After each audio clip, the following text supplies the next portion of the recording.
Adventure at Eight Flags Theme Park. Sally and her friend Ron are discussing what they are going to do at the Eight Flags theme park tomorrow. I can't wait to go to the Eight Flags theme park tomorrow. Same here. I hope the lines for the rides won't be too long though. I know. Last year, we waited an hour to get on the Ferris wheel. And it was so hot last summer. The river raft ride was the best because all the splashing cooled us off. What's the first ride we should line up for once we get there?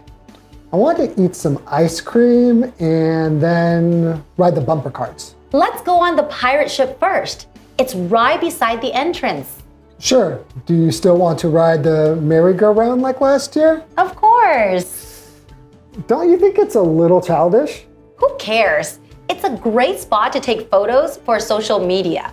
Are there any other rides you want to go on? Let's see. Oh, we have to go for a ride on the roller coaster. Last year, you got cold feet, remember? I did not. We just ran out of time. So you'll ride it with me this year? Let's check out other rides first, then I'll decide.